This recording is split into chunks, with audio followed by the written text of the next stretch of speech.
Tudo bem, eu entendi. Quando o governo baixa a taxa Selic, isso significa que os juros no Brasil vão ficar mais baixos, isso estimula as pessoas a pegarem dinheiro emprestado, o dinheiro fica mais acessível, as pessoas tomam mais empréstimos para comprar casa, o carro dos sonhos, então o consumo aumenta. Com isso, a atividade econômica tende a ser acelerada, isso diminui o desemprego, mas pode acabar gerando uma inflação se for feita de forma muito expansionista essa redução dos juros. Ao mesmo tempo que quando o governo ele aumenta os juros, fica mais difícil tomar empréstimos, os juros estão mais caros, então o preço do dinheiro, digamos assim, fica mais caro e com isso menos pessoas tomam dinheiro emprestado para estar consumindo. Então, com menos pessoas consumindo, tende a desacelerar a economia, aumentar um pouco o desemprego e, claro, tem o lado positivo, que seria o quê? Conseguir conter a inflação. Tudo isso são tendências, teorias, muitas pessoas conseguem entender isso, mas não sabem como que funciona de fato a taxa Selic, como que o governo faz para intervir na economia, para manter os juros de acordo com a meta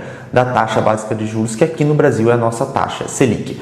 É sobre isso que nós vamos falar no vídeo de hoje.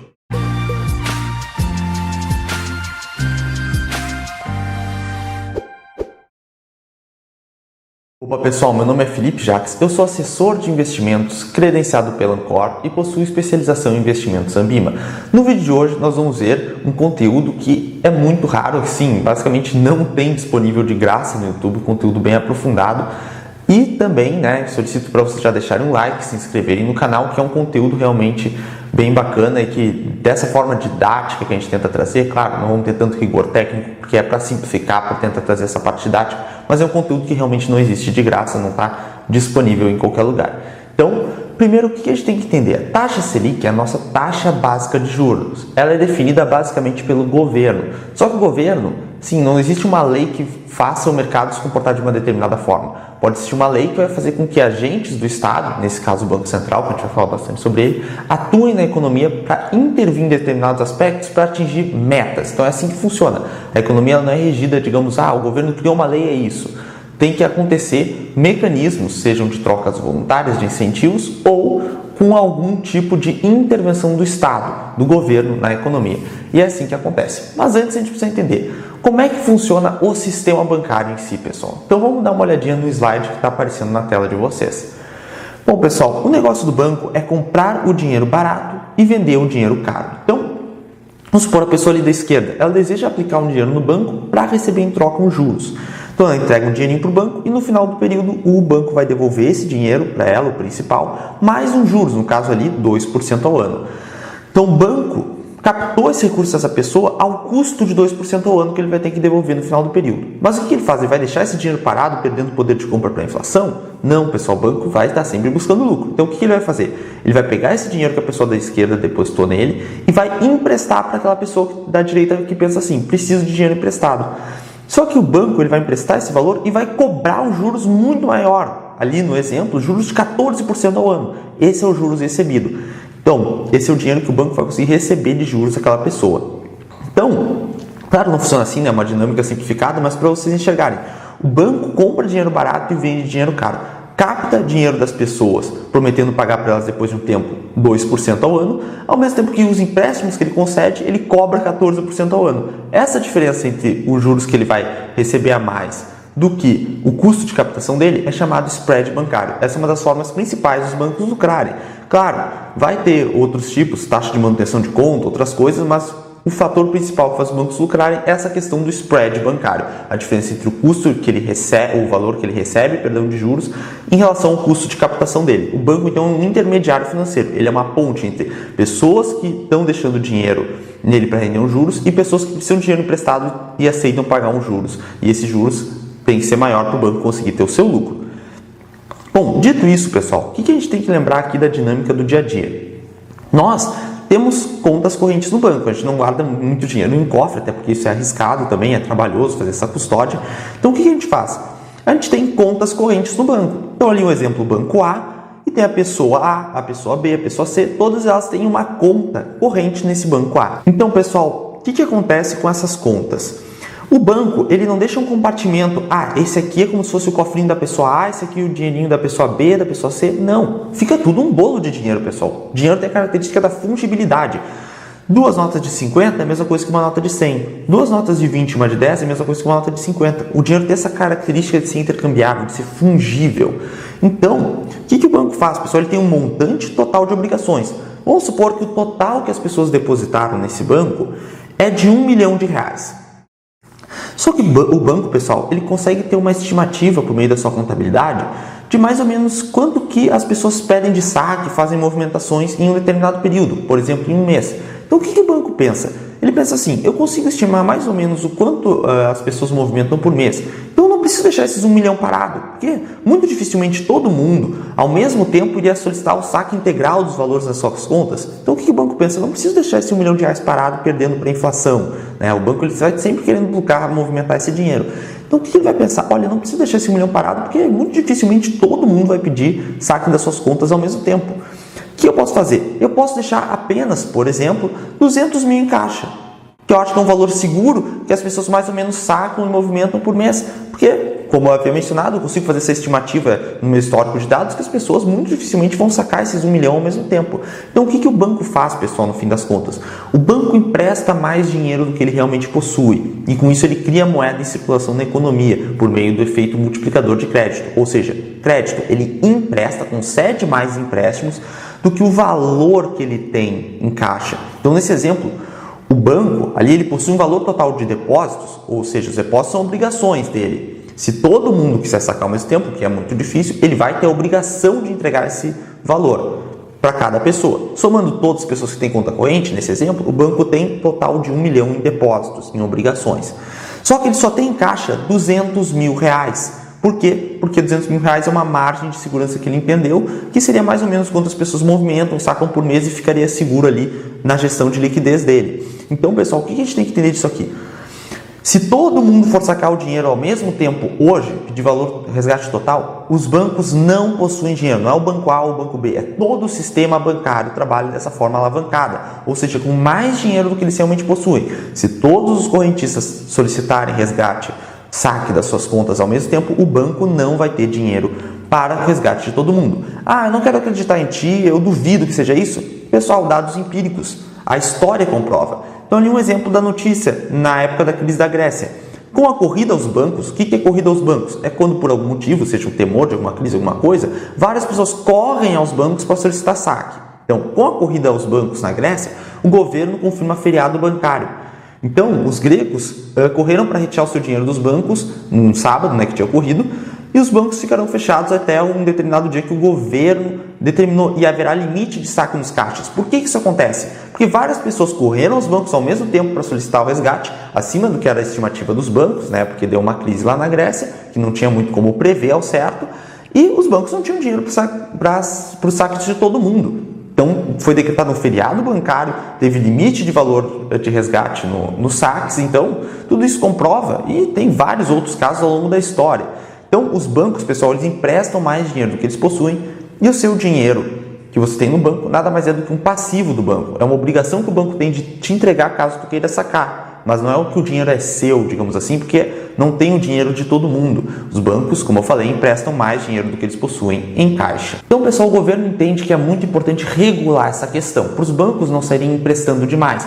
Porque se os bancos criarem muita moeda por meio do efeito multiplicador do crédito, isso vai ter influência na inflação, na atividade econômica, no nível de emprego. Então, o governo, para tentar regular essa questão, não deixar os bancos se alavancarem demais, ele criou uma figura muito importante, que é o chamado Banco Central. Vamos dar uma analisada melhor nesse slide aqui, bem didático, que está aparecendo na tela de vocês.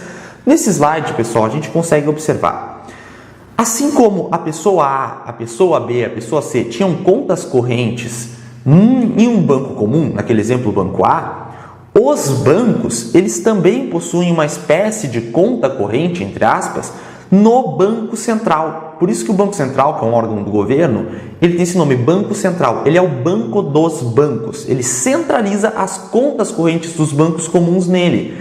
E o nome dessas contas correntes que os bancos comuns, os bancos comerciais possuem no Banco Central, são chamadas de contas de reservas bancárias. Então, o Banco A ali, ele tem uma conta de reserva bancária, o Banco B também tem uma conta de reserva bancária, o Banco C e assim por diante. Todas elas centralizadas no Banco Central, que é um órgão do governo. E essas contas são muito importantes. Por quê? Porque o Banco Central ele faz uma exigência chamada de depósito compulsório. O que é depósito compulsório? Compulsório é algo obrigatório. depósito é um depósito, você vai ter que deixar um valor depositado. Vamos supor aqui, para simplificar, no Brasil é cerca de 20% também o depósito compulsório, mas varia de tipos de depósito, se é a prazo, se é poupança, enfim, mas para simplificar, vamos pegar um exemplo aqui de depósito compulsório de 20%. O que isso significa? Que os bancos comuns, o banco A, o banco B, o banco C ali, e assim por diante, eles devem possuir pelo menos 20% do total dos seus depósitos parados junto ao Banco Central para não sofrerem o efeito multiplicador de crédito em cima. Então vamos pegar o exemplo, o Banco A, ele tem um valor total de obrigações, de depósitos dos clientes no total de 1 milhão. Ele tem que ter pelo menos 200 mil na sua conta de reserva bancária, porque 200 mil é 20% de 1 milhão. 20% bate o que o Banco Central exigiu de depósito compulsório de 20%. Depósito compulsório é um depósito que deve obrigatoriamente ficar no Banco Central. Um depósito dos bancos comuns que deve ficar no Banco Central, na sua conta de reserva bancária, ali paradinho. A reserva bancária do Banco B ele também conseguiu ali, tem um valor de obrigações de 1 milhão, ele tem caixa de 200 mil, 20%, legal.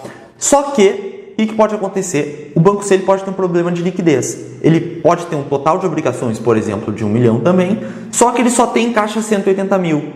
Isso representa só 18%. Então ele não chegou a ter 20% de compulsório que o Banco Central obriga. Ele a ter, né? Exige que ele tenha. Mas, em contrapartida, o Banco D, ele tem 1 milhão em obrigações, só que o caixa do Banco D é de 220 mil, ou seja, 22% representantes das obrigações totais dele. Então o Banco D, ele não só cumpriu o depósito compulsório, que a obrigação é pelo menos 20%, como ele tem 2% a mais, ele tem 20 mil reais a mais. Só que o governo ele não pode nunca deixar um banco comum ficar com déficit na sua conta de reserva bancária, ficar com menos dinheiro do que o exigido no compulsório. Então o Banco C ali, ele vai estar deficitário. Só que ele não pode fechar o dia de maneira nenhuma deficitário, senão tem intervenção do Banco Central, uma série de consequências. Por quê? Porque vamos supor que o Banco A ele ficasse deficitário. Só que os bancos emprestam dinheiro entre si. E vai que o Banco B ele estava contando com o dinheiro que ia receber do Banco A, mas como o Banco A ficou com déficit e não pagou, o Banco B também não paga.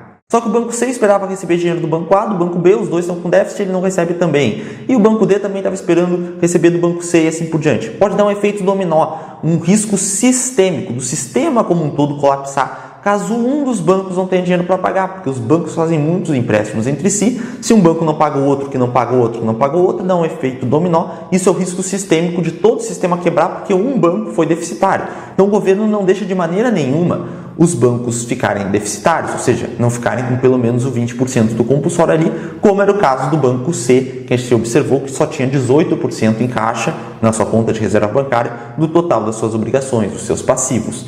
Então, o que vai acontecer nesse caso? O Banco C ele pode pegar dinheiro emprestado com o Banco D. Sempre que tem empréstimos, ganha juros.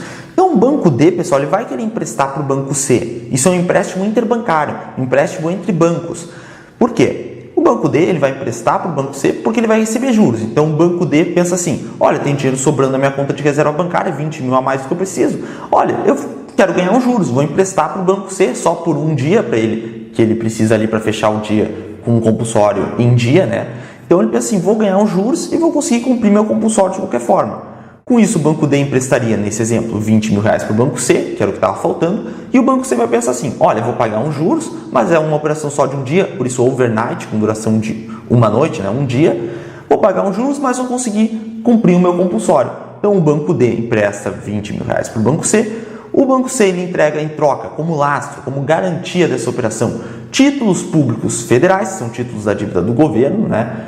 E fazem esse empréstimo com duração de um dia útil, por isso operação overnight. É uma operação para durar só um dia, por quê? Porque é só para fechar o dia e o Banco C ele receber esses 20 mil reais e conseguir, ao invés de ficar com 180 mil, ficar com 200 mil, que representa 20% de 1 milhão, e com isso ele fica com 20%, que é a exigência justamente do depósito compulsório do Banco Central. Então são empréstimos de um dia, com lastro, com garantia em títulos públicos federais, só para bater a meta ali do depósito compulsório e não ficar deficitário.